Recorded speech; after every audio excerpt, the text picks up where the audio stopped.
La garde républicaine a mis en place un partenariat avec l'INJA qui se effectuera au cours de la saison scolaire 2016-2017.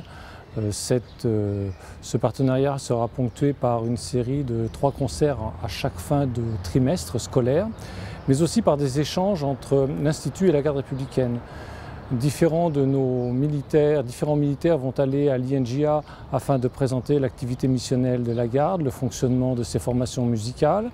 Mais nous allons aussi recevoir des jeunes aveugles dans nos écuries afin de leur faire découvrir peut-être d'une autre manière, tout du moins différente de celle à laquelle nous sommes habitués actuellement, de leur faire découvrir, percevoir le régiment de cavalerie par les odeurs que dégagent nos écuries et qui étonnent également toutes les personnes voyantes qui se déplacent chez nous.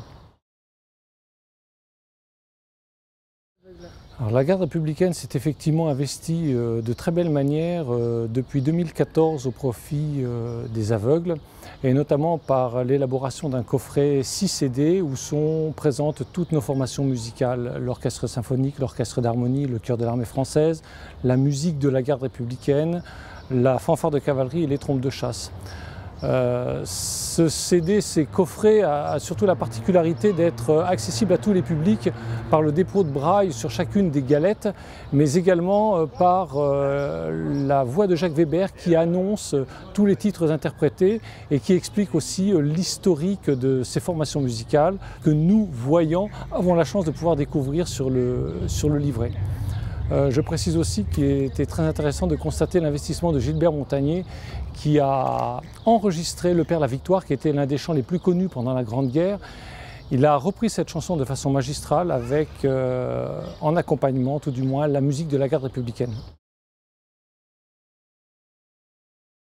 La garde républicaine va aussi s'investir au titre de l'année de la Marseillaise, qui est un concept voulu par la présidence de la République et relayé par la mairie de Paris,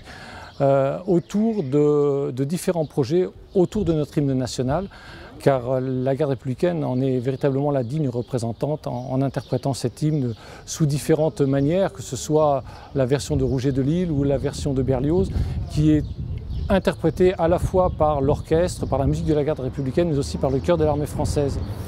Alors effectivement, pendant cette année scolaire, nous allons avoir des personnels qui vont aller expliquer la Marseillaise, la genèse, son histoire, expliquer comment nous l'interprétons. Et puis aussi, dans ce concept pédagogique, il va y avoir aussi du dépôt de braille qui va être fait sur différents documents qui va permettre donc à tous ces jeunes de découvrir peut-être notre hymne et développer l'acte citoyen, ou tout du moins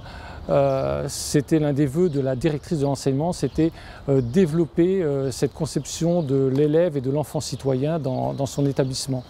Donc je pense que la garde républicaine a toutes les compétences requises justement pour pouvoir mener à bien cette action et représenter dignement la gendarmerie nationale et la garde républicaine par cet enseignement.